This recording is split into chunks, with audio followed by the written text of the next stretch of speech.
What an amazing Henley they're having. They've only appeared once at Henley Hinksey before, but now they've been in 5 events and making the semi-finals of the Brits. Well, it's a dream. And let's see if they can turn that dream into something that goes further. Away they go.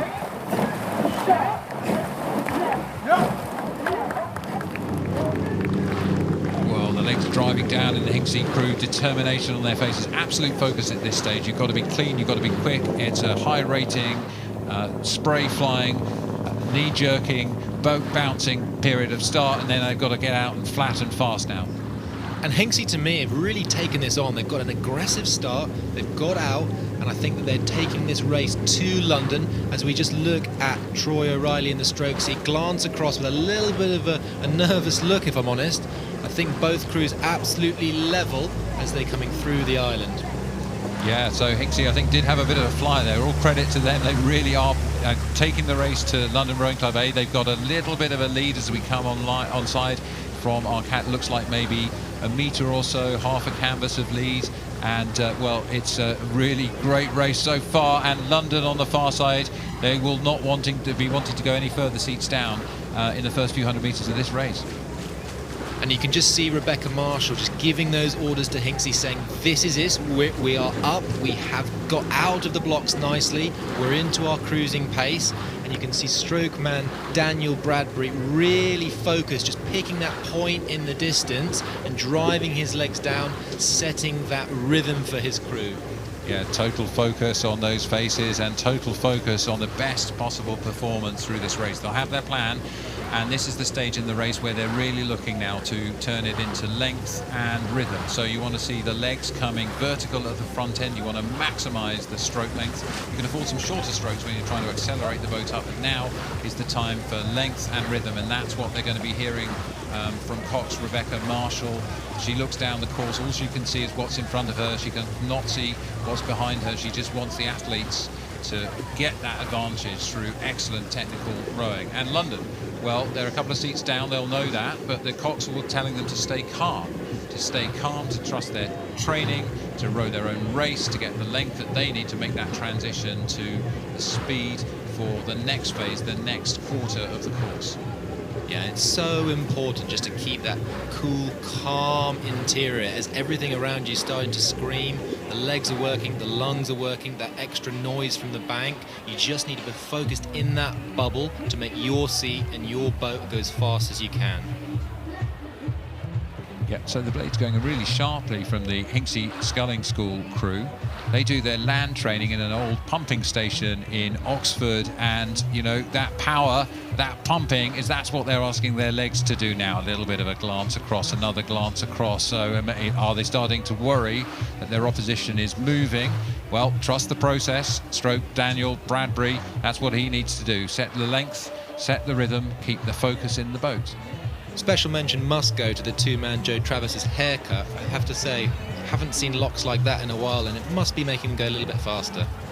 Well, there's a few of those going around, the lockdown locks of oarsmen and others around the place. That seems to be the trend these days. Others are choosing headgear in Hinksey, and they're rowing really well. I think, you know, they've got off to a really good start, and they're holding the London crew. The London crew now, they need to be thinking about making a move, and that is a question for the race plan. And it really, the Cox doesn't have a chance in this kind of a boat to communicate directly with the crew verbally, so they're going to have done some thinking ahead of time as to how they're going to respond to the situation they find themselves in. Yes, you can see the Cox is buried in the bow or the front section of the boat. You can just glance at that little stroke coach there with that blue circular area, and that's all of the little dials that she has to tell her crew what to do. So she'll be giving orders through that microphone into the speakers to the boat. Yeah, and I just saw a bow in the London crew, Alex Woodhouse, making a call there, and that's the way you communicate in one of these boats. It's between the bow person and the Cox, and I guess that there's time for a push, and that's probably what was going on there. They need to start pushing on and seeing if they can make a move. So that means raising the intensity of the work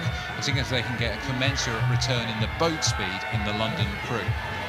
Yeah, and this is, as we were talking about in some of the other races, this is where the race plan kind of goes out the window. If you're a length and a half down and you're coming into a semi-final of Henley, you need to get back in touch, and that's what that bowman would have been saying. So Alex would have been shouting to his crew, this is it, we need to move, we need to up the rate, up the power, and let's go. Well, this is challenging now for London. They threw in a big push, but they have lost the overlap on the Hinksey crew, and that's a real confidence boost for Hinksey.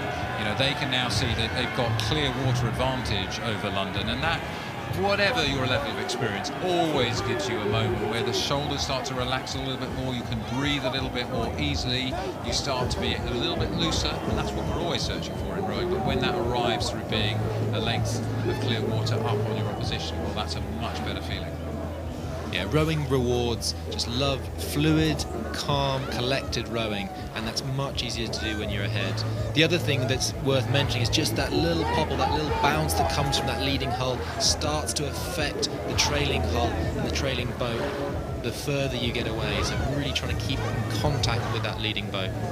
Well, there we see young 18-year-old Rebecca Marshall in the cox's seat for Hinksey, encouraging the crew. She'll be giving them information about where they are in the course, how much further to go. It's an unfamiliar course. Not many at Hinksey have rowed at Henley before, as we said. You know, they've made 5 crews have made Henley this year, only 1 ever previously in their history. And so Rebecca telling them where they are on the course, how much further to go, but reminding them of the technical side of what they're doing to keep their focus and to keep pushing on. And London continue to try to respond. Rosie McGolis in the cox's seat there, encouraging the crew to continue to attack, and you can see their determination, but they can't see their rivals, and that's a difficult position to be in. And it's one of those really challenging situations in rowing, which is when you're down and when you want to go faster, you need to commit to the things that you know make you go faster, which is keeping the length as you finish your stroke, really sliding along and not tensing up at the catch or the front of the stroke. Those are the small things that actually do impact boat speed, but are so challenging to do when you're down. Well, we've seen an absolutely focused set of young men in this Hinksey crew all the way through, really ensuring that they keep their technical side of their rowing together as strongly as possible. They'll be really, really happy to be in this position at this stage of the race as they come into the last few hundred metres. We can see them out of the window of our commentary box. We can hear the noise of people appreciating the race. Hinksey, well, this is their semi-final in the Britannia Club Coxed Fours for men, and they are easing their way towards the final in the last 5 or 6 strokes now. Hinksey, what a day for that club. Beautiful. Coming into the final few strokes, booking their place in that Henley final. That's what it means to them. The chance to compete on Sunday in the Henley final. Credit to the London Rowing Club A crew. They attacked and they attacked and they attacked, but they didn't get the chance to book their names into the Sunday final.